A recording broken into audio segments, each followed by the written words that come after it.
In this video, we'll start the next lesson in our module on graphs, which will be dealing with data structures, and in particular, we'll introduce one very important notion, that of an adjacency matrix.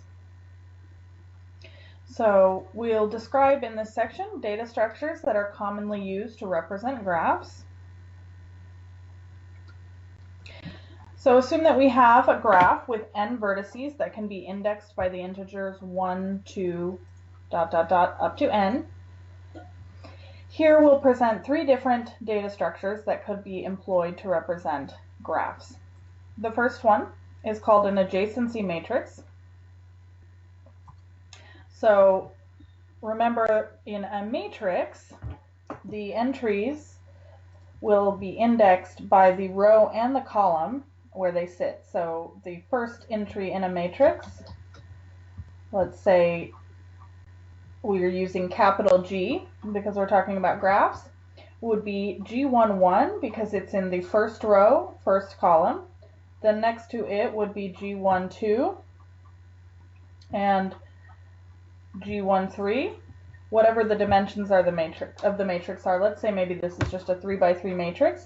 So in the next row we'd have G21, G22, G23.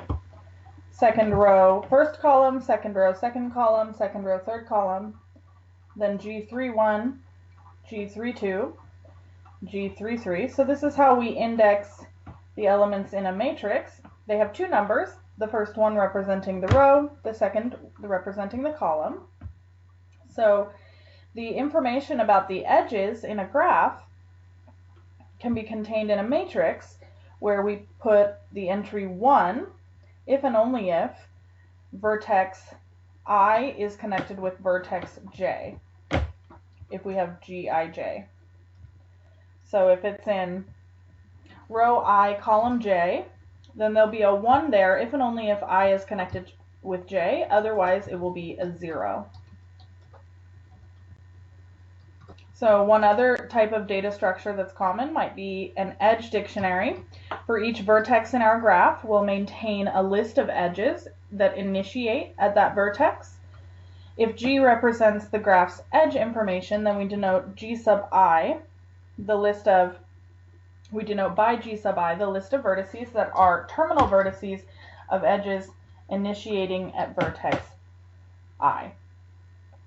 So G sub I would be a list, and it would be a list of terminal vertices for all of the edges initiating at I.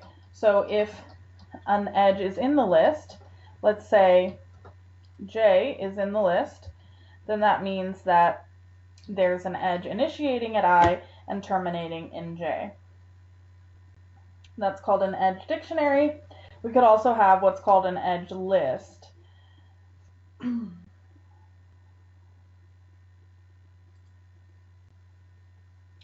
So we'll do an example. Consider the representation of the following graph. So here's the graph and the adjacency matrix.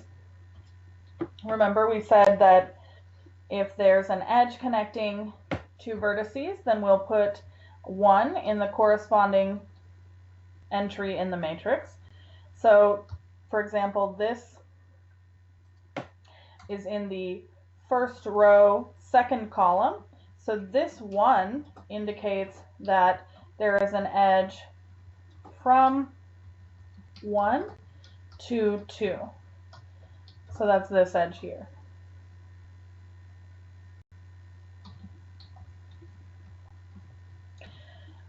We could pick any of these other ones, say maybe this one. This is in the third row, third column.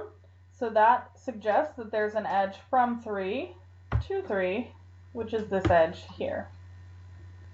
And so all of the information about the graph is stored in this matrix. So a natural question to ask might be, which data structure should be used in a given situation? Are there situations where it's better to have the matrix versus a list versus a dictionary? For small graphs, such as the one we were just looking at, it really doesn't make much of a difference. But for larger graphs, larger matrices, the edge count could be a consideration. If n is large and the number of edges is relatively small, it might use less memory to maintain an edge dictionary or a list of edges instead of building an n by n matrix. Some software for working with graphs will make such a decision for us. So an example, consider a tournament graph representing NCAA Division I college basketball.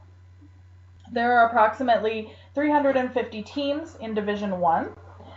So suppose we constructed the graph with an edge from team A to team B if A beat B at least once in the season, and we label the edge with the number of wins. Since the average team plays around 30 games in a season, most of which will be against other Division I teams, we might expect around 30 times 350 divided by 2 edges in the graph. We divide by 2 because you have 2 teams playing in each game. So we don't need to count one game twice.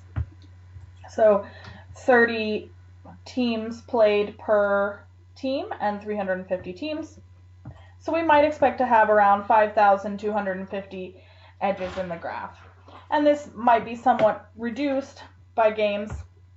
We know that sometimes you'll have the occasional game against a lower division team, or cases where 2 or more wins over the same team will produce just one edge.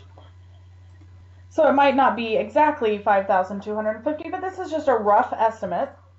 And then you notice that if we created an adjacency matrix, it would be a 350 by 350 matrix, so it would have 122,500 entries in it.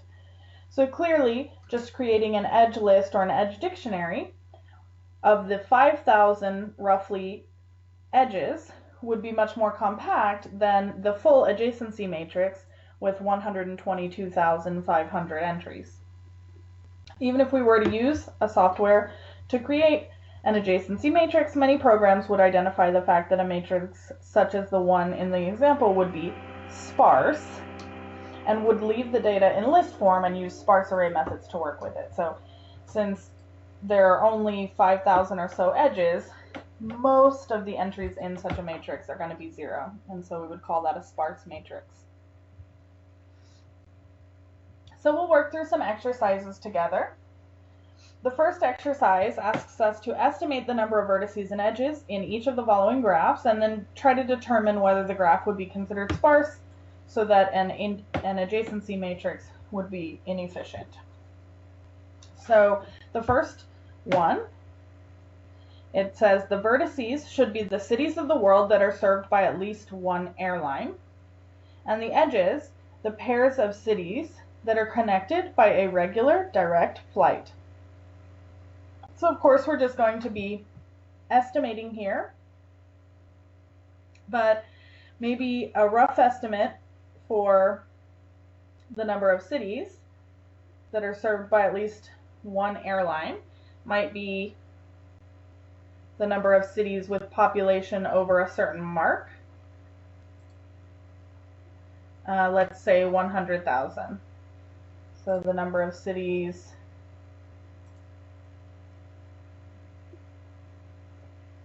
population over 100,000. And let's say we looked that up and determined that there are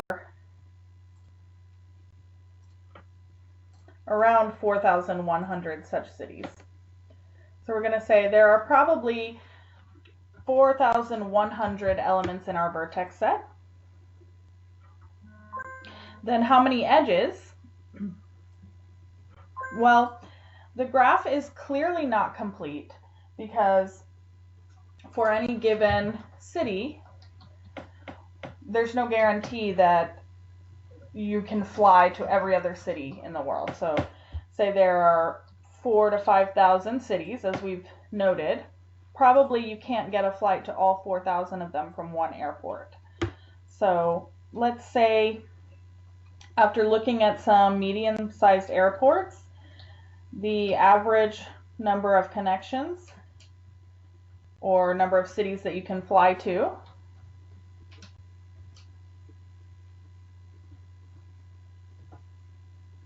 is 50 to 100.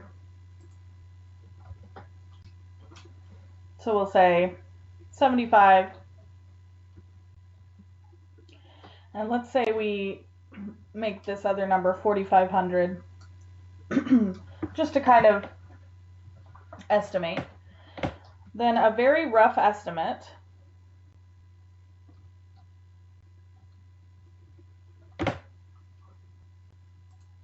of the number of edges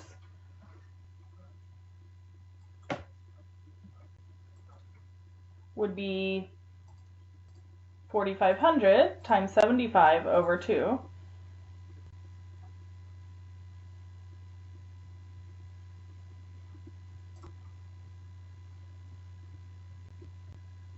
And that's 168,750. On the other hand, if we did the adjacency matrix, we know that we would need to square the number of vertices. So that would be 4,500 squared, which is 20,250,000. So clearly the 168,000 edges is much less than 4,500 squared. So this would be a sparse matrix.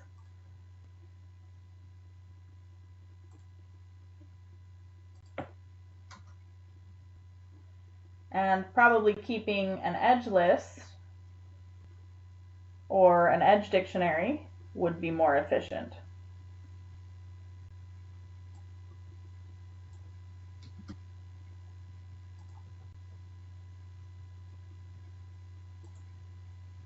Now, as I said, we were just roughly estimating the numbers in the problem, but this should be the basic relationship. Okay, we'll do a similar thing with part B. The vertices will be the ASCII characters, and the edges, we will connect characters that differ in their binary code by exactly 2 bits. So an ASCII character is coded in 8 bits.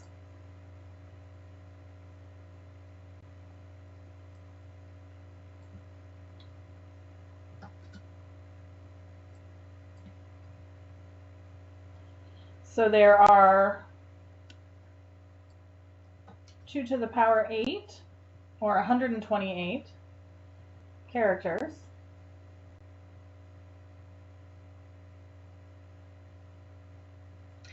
Now in terms of edges, we'll connect 2 characters if their binary code varies in exactly 2 bits. So each character would be connected. Well, how many ways can they vary in 2 bits? That would be 8 bits choose 2 bits, so 8 choose 2, which is 8 times 7 over 2, 28. 28 other characters. So there would be roughly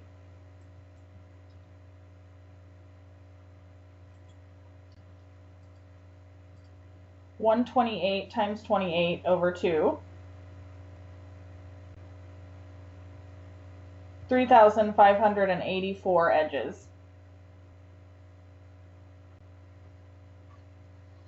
And again, 3,584 edges is much smaller than 128 squared if we created the adjacency matrix, which would be 16,384.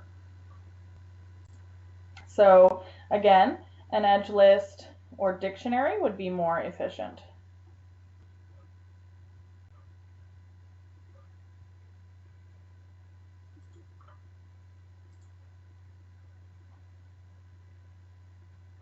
Okay, let's think about the final example. All English words, the edges will be, the vertices will be all English words, and the edges will be, an edge connects word X to word Y if X is a prefix of Y. So we could say there are about 500,000 words in the Oxford English Dictionary.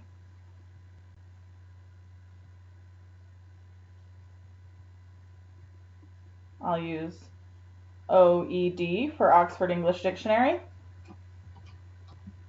And we know many words in the English language have some prefix.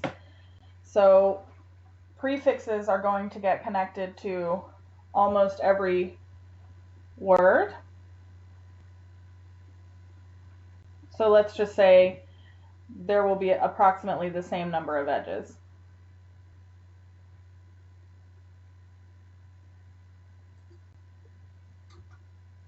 This is a very, very rough approximation.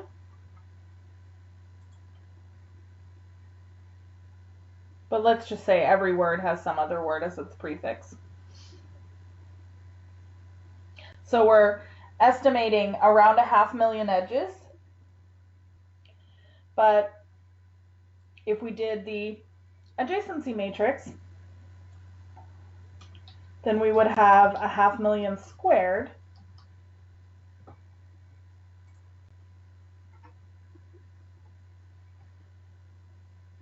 And so we increase by a couple orders of magnitude, by several. So again, an edge list or edge dictionary would likely be a better choice.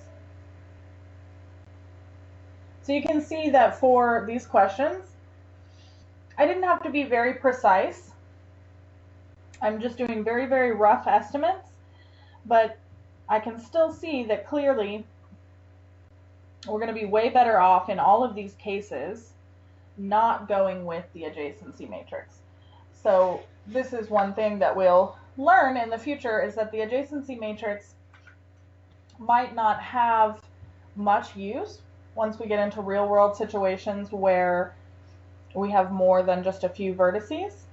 But for learning the basic graph theory, like we're going to be doing in this course, it's a very nice tool to help us understand the graphs. Okay, the next exercise says each edge of a graph is colored with one of the four colors, red, blue, yellow, or green. Could you represent the edges in this graph using a variation of the adjacency matrix structure? So I think we could, and let's in fact draw such a graph.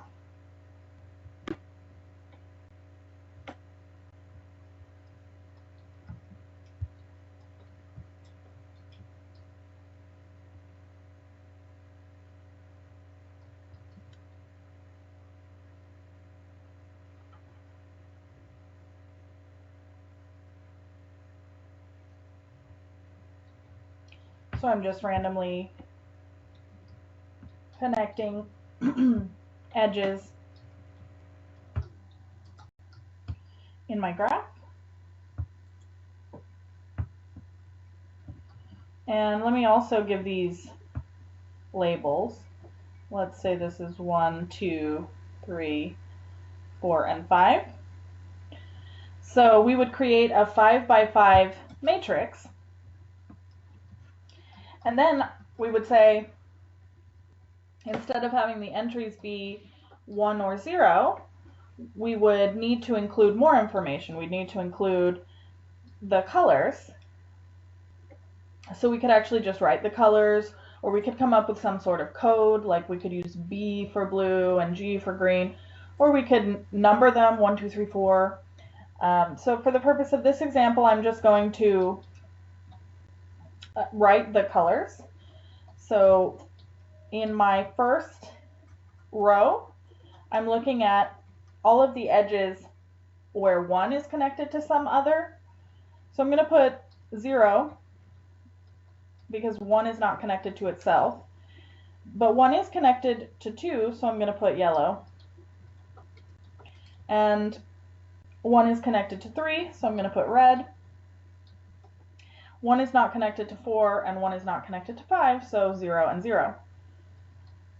Then I'll look at the connections for 2. 2 is connected to 1, that's yellow. And 2 is connected to 3, so that's green. 2 is connected to 4, it's blue.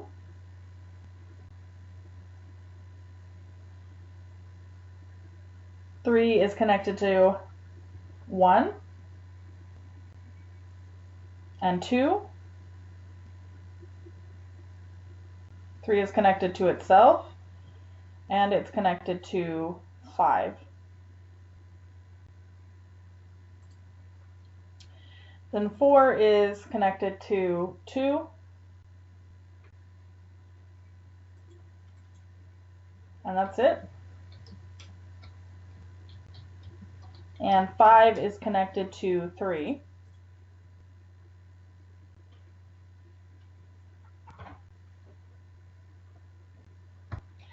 So I could have a matrix like this. And this contains all of the data that I need about the edges of the graph. And as I said, I could have also come up with some sort of code if I wanted to. Instead of writing the words, I could have given them numbers or something like that. Okay, finally, we have directed graphs according to the problem, and each of them has the vertex set 1, 2, 3, 4, or 5. Below, we'll see that we have the adjacency matrices. So these are 5 by 5 matrices because all of the directed graphs have the same vertex set. And we want to try to determine which graphs are isomorphic to each other. So this is where we can use the adjacency matrix as a powerful tool to help us determine which graphs are isomorphic to each other. So I'm going to do a couple of things here. First of all, I'm going to find the degree sequence. I'm also going to try to sketch these graphs, and we'll see if this gives us any hint about which graphs are isomorphic to which. So remember, reading through the rows, I have a 1 if there's an edge initiating in a vertex and terminating in a vertex. So this 1 that is in position 1, 2 tells me that there's an edge initiating in 1 and terminating at 2. And then there aren't any other 1s in that row, so that tells me that the degree of 1, or the out degree of 1, is 1.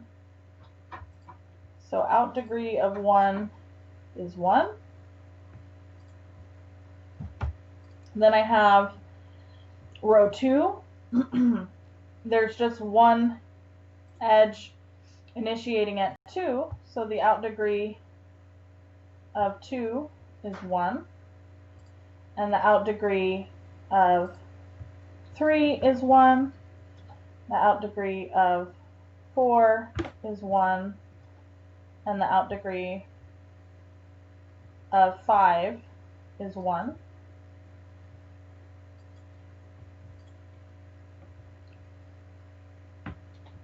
So I can write 1, 1, 1, 1, 1 as the degree sequence. Then for matrix 2, I'll see that the out degree of 1 is 0. The out degree of 2 is 1. The out degree of 3 is 0. But then if I look at the out degree of 4, it's actually 4, because I have 4 different 1s in this row, and the out degree of 5 is 0.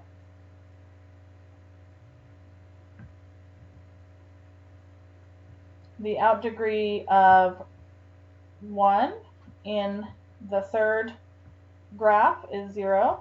The out degree of 2 is 2. Out degree of 3 is 1. Out degree of 4 is 1. And the out degree of 5 is 1.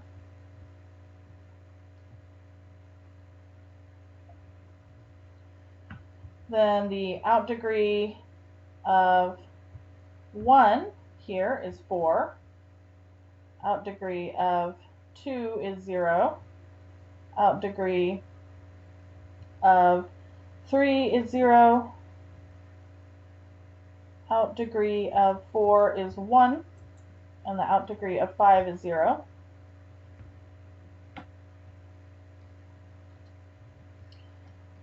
Here I have the out degree of 1 is 1.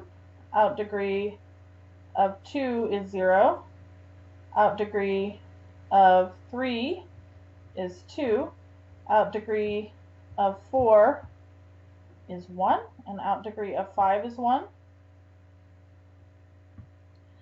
And finally, in the last one, I have the out degree of 1 is 1. Out degree of 2 is 0. Out degree of 3 is 2. Out degree of 4 is 1. And the out degree of 5 is 1. So if I wanted to write these degree sequences, I could have 1, 1, 1, 1, 1, 4, 1, 0, 0, 0,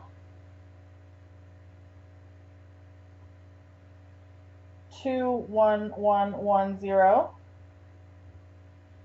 4, 1, 0, 0, 0, 2, 1, 1, 1, 0, and 2, 1, 1, 1, 0. So then I can see from the degree sequences that I have some candidates for possible isomorphisms. I have that the second matrix might represent a graph that's isomorphic to the fourth one, and it looks like the third graph could be isomorphic to the fifth and sixth graphs. I could also do the in degree sequence, but I think this is going to be enough to get us started. And then let's try to draw these graphs. We know that each graph has 5 vertices, and I'm going to label them 1, 2, 3, 4, and 5.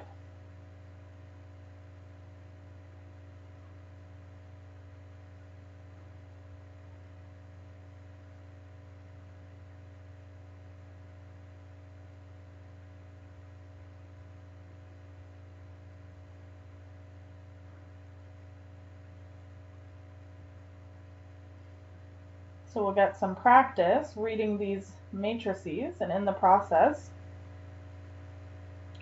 try to determine whether or not we have isomorphism amongst any of our graphs.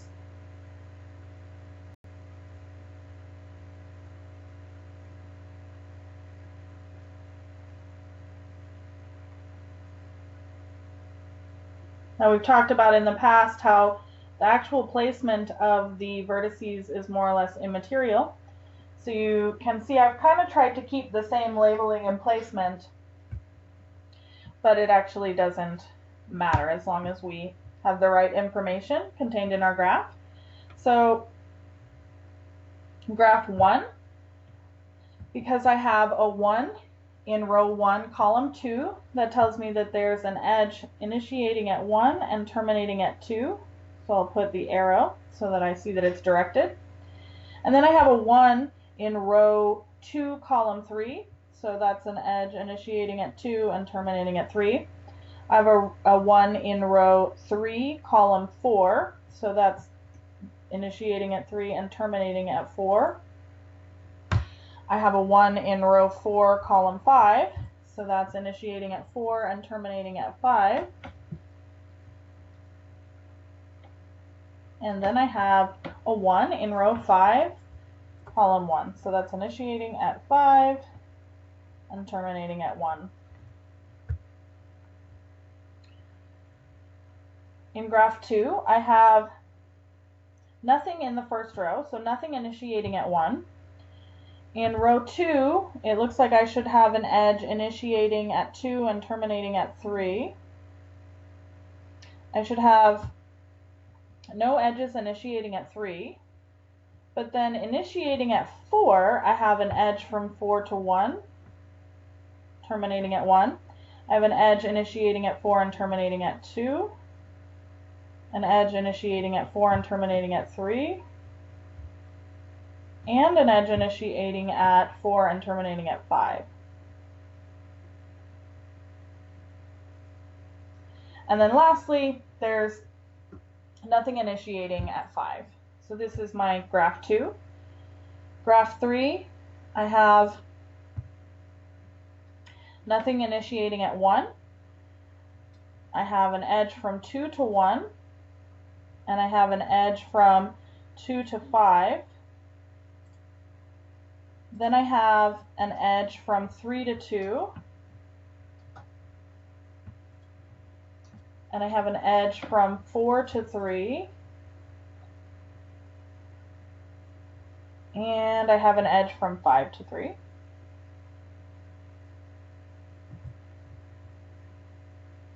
In graph 4, initiating at 1, I have an edge to 2, I have an edge to 3,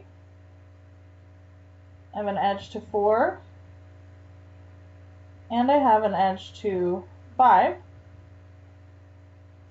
Then nothing initiating at 2 or 3, but initiating at 4, I have an edge connecting to 3,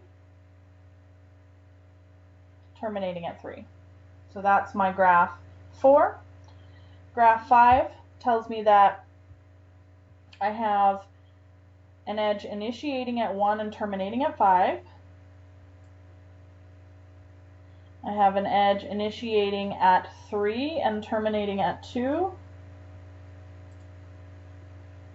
An edge initiating at 3 and terminating at 4. I have an edge initiating at 4 and terminating at 5.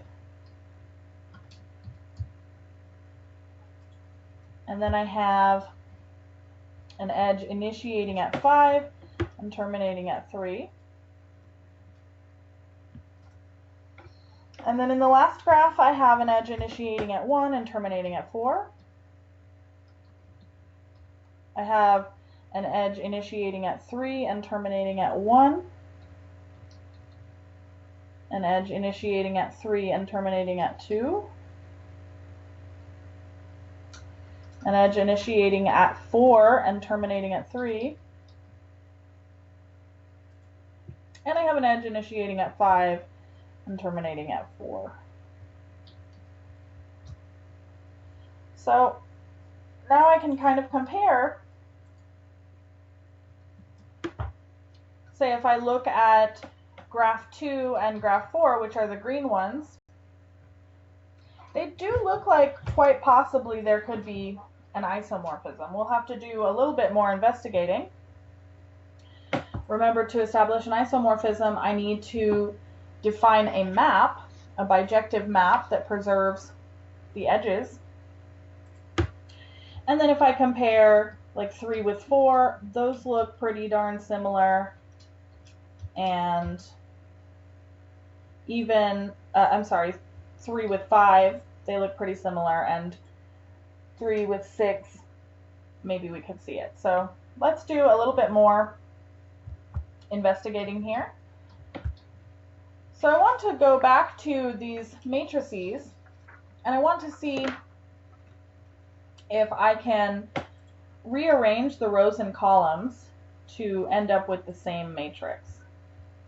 So let's say I start with 2 and 4. I want to establish isomorphism between 2 and 4. So I'm going to start with the matrix for 2, and I want to see if I can get it to look like the matrix for graph 4. So the matrix for graph 2 starts out looking like this. I'm just going to copy it back down one more time. So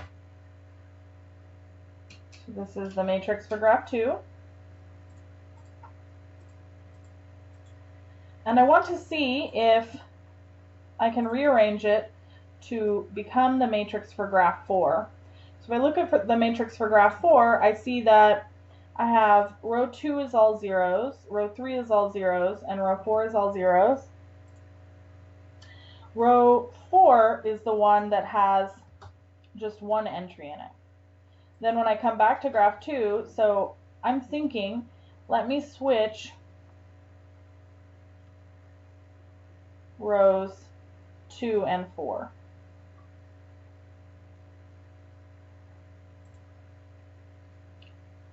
And we're allowed to make these changes. So I'll keep the first row the same. Then row 2 is now going to be what was row 4. And row 4, what was row 2. And I want to kind of keep track of where I'm sending everything. So I'm going to write across the top here, this was 1, 2, 3, 4, 5, and 1, 2, 3, 4, 5. So now I still have 1, 2, 3, 4, 5 here across the top, but I'm going to have 1, 4, 3, 2, 5 along the sides. And again, my goal is to make it look like the matrix for graph 4. So far I have this in the right place. Row 4 is in the right place. But now if I look at row 1, in graph 4 I have 0, 1, 1, 1, 1. So first I think I need to move row 4 up to row 1, and then I need to switch my columns around. So I'm going to make row 4 and where row 1 was, and then switch my columns around. So for now, I'm going to write 1, 1, 1, 0, 1, and then 0, 0, 0, 0, 0, 0, 0, 0, 0, 0. The rest is all the same as in the last step. So I still have 1, 2, 3, 4, 5 in terms of the columns. But I want it to match graph 4, and in graph 4 I have 0, 1, 1, 1, 1. So I need to switch columns 1 and columns 4. So now the rows are going to stay in this order, but I'm going to switch columns 1 and 4. So I'll have 0, 0, 0, 0, 0, 1, 0, 0, 0, 0, 1, 0, 0, 1, 0, 1, 0, 0, 0, 0, 1, 0, 0, 0, 0. And now I can see that this is exactly the matrix for graph 4. I'm just going to write here what I did. So in the first step I switched rows 2 and 4, then I switched rows 4 and 1,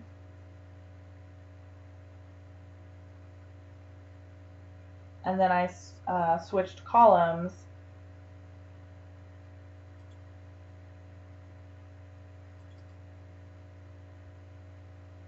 1 and 4. And here in this second step, when I say switching rows 1 and 4, I'm talking about 1 and 4, which are actually in the first and second place now, but I'm remembering that this was row 4 to start with. Okay, so now if I wanted to define a function, it seems like I could probably look at this order and define the function that way. So I sent the fourth row to the first place. F of 4 became 1. I sent the first row to the second place. And I sent the third row, well, it stayed in place. Then I sent the second row to the fourth place, and the fifth row also stayed in place.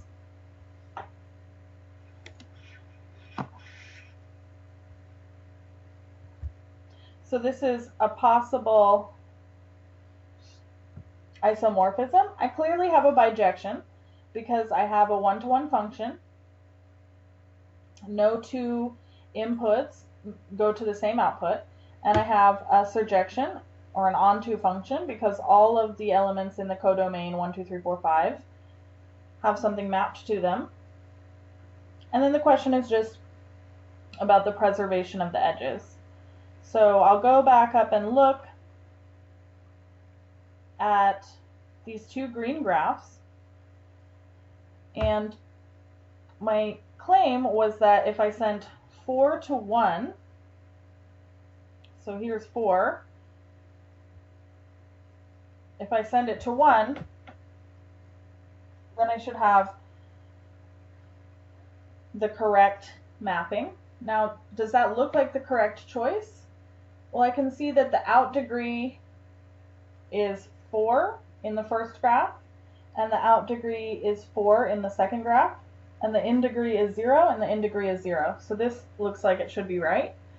Then I also sent vertex 1 to vertex 2 in the second graph, and that looks right. The in degree is 1 and the out degree is 0. I sent vertex 3 to vertex 3. So in both graphs, vertex 3 has in degree of 2 and out degree of 0.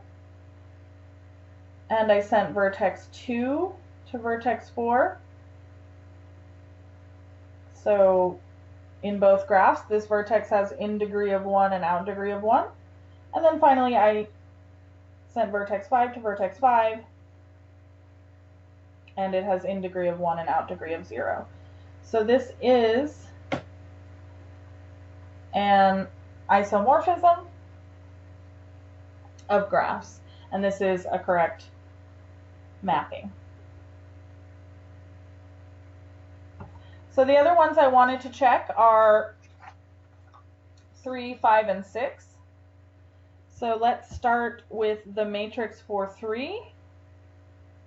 And I want to try to turn it in, if possible, to the matrix for graph 5, say.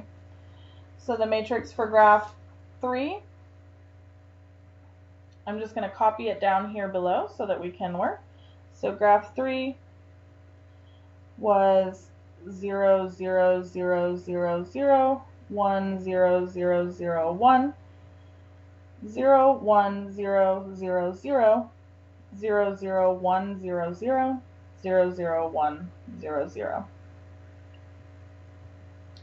I want to see if that can become the matrix for graph 5, which I'm also going to copy here.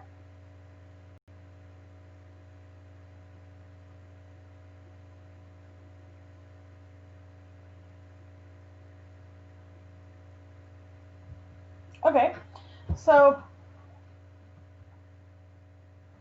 I think there's a chance these two graphs are isomorphic because they have the same degree sequence. The pictures look pretty close.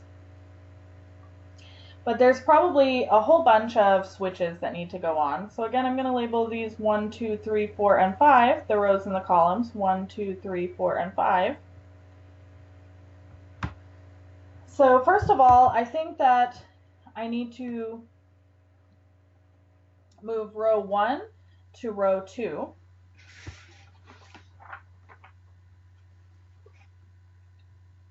So I'm going to make this 2, 1, 3, 4, and 5.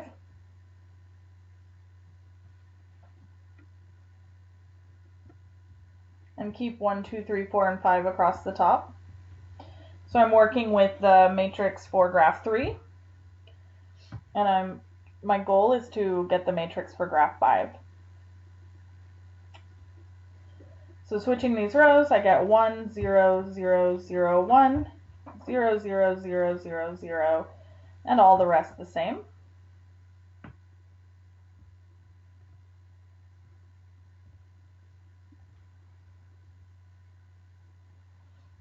And then if I'm looking at graph 5, I can actually see that all of the rows just have one entry, except for the third one has 2 entries. So now I'm actually going to go ahead and switch the second and third row, or move. So this is going to be 3, 1, 2, 4, 5, and keeping 1, 2, 3, 4, 5 across the top.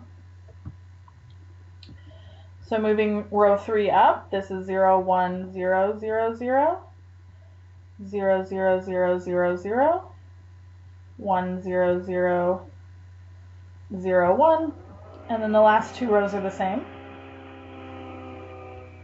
So at least what I have now is the right number of 1s in each row. So now maybe I can start switching the columns.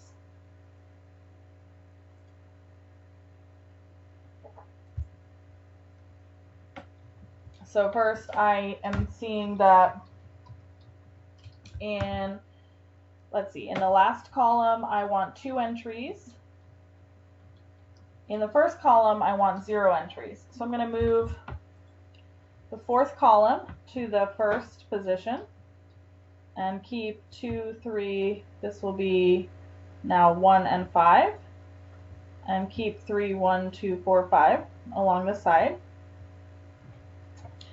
So 0, 0, 0, 0, 0, the first column. Then the second and third columns stay the same.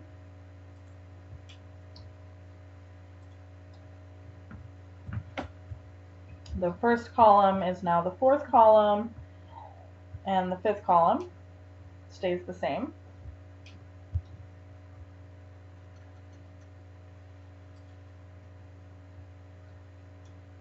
I also am going to go ahead and make the 5th column the one with 2 items in it. So the 5th column should switch with the 3rd column.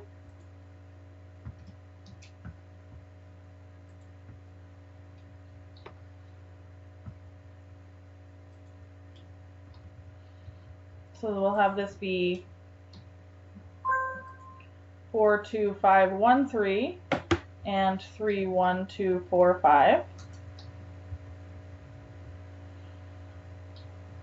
So I still have 0, 0, 0, 0, 0, 1, 0, 0, 0, 0. Now I have 0, 0, 1, 0, 0, 0, 0, 1, 0, 0, and 0, 0, 0, 1, 1. Okay.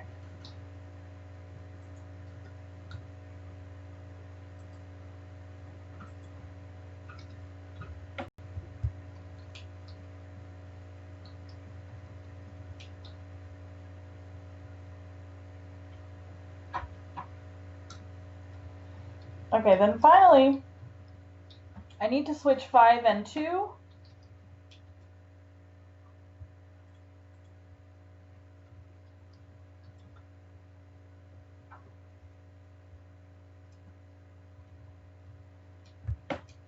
Might not be the final one. So I need to have 4, 5, 2, 1, and 3, and then I think I may have to switch one more row. So let's see what we have if we do this. Then we'll have 0, 0, 0, 0, 0, 5, 0, 0, 1, 0, 0, 2, 1, 0, 0, 0, 0, 1 is 0, 0, 1, 0, 0, and 3, 0, 0, 0, 1, 1. So I'm getting pretty close. And perhaps the last thing I need to do is rearrange my rows. So I'm going to want to have row 4, 1, 2, 3. Let me see. 4, 1, 2, 5, and 3.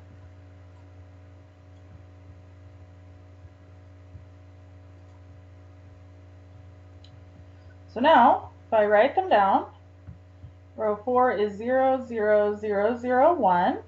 1 is 0, 0, 0, 0, 0.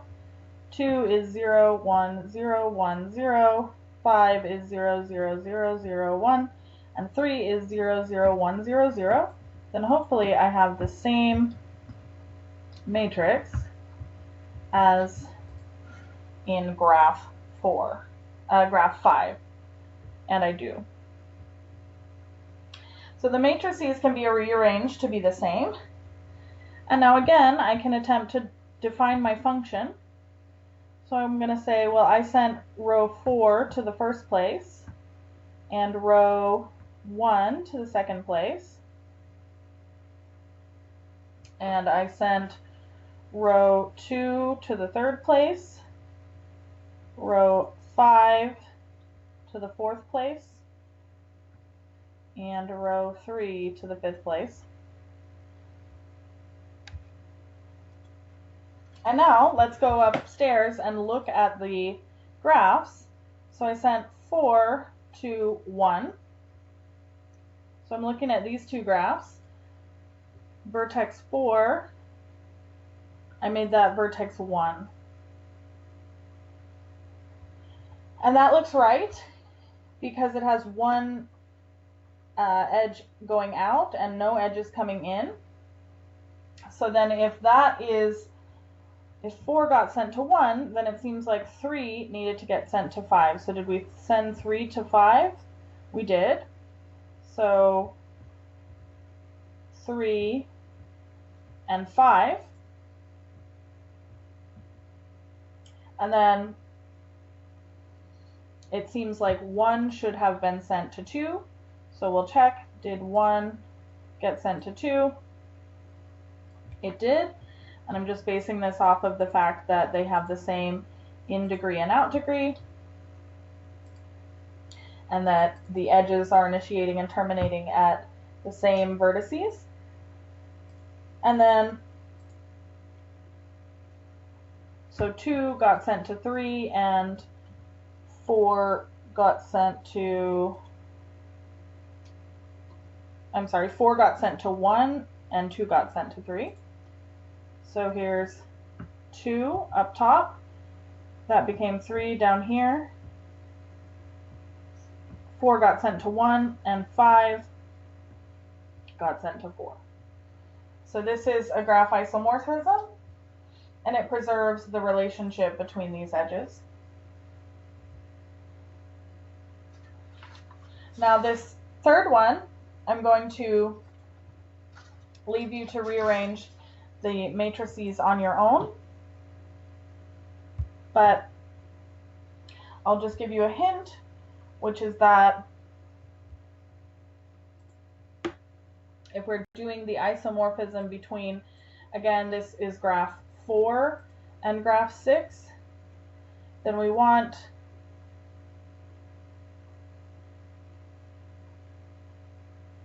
one to be this. So this is F from the vertex set of 4 to the vertex set of 6. 1 is going to become this vertex 5. Rather, this is the map from the vertex set of 5 to the vertex set of 6. 1 is going to become this vertex 5. And 5 is going to become this vertex 4.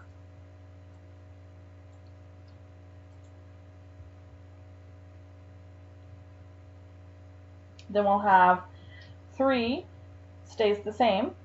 3 gets sent to 3. 2 gets sent to 2 as well. And that must mean that we have 4 being sent to 1.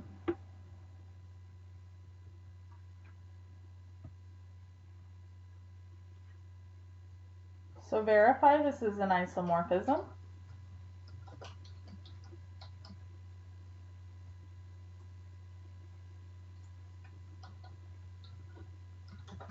On your own.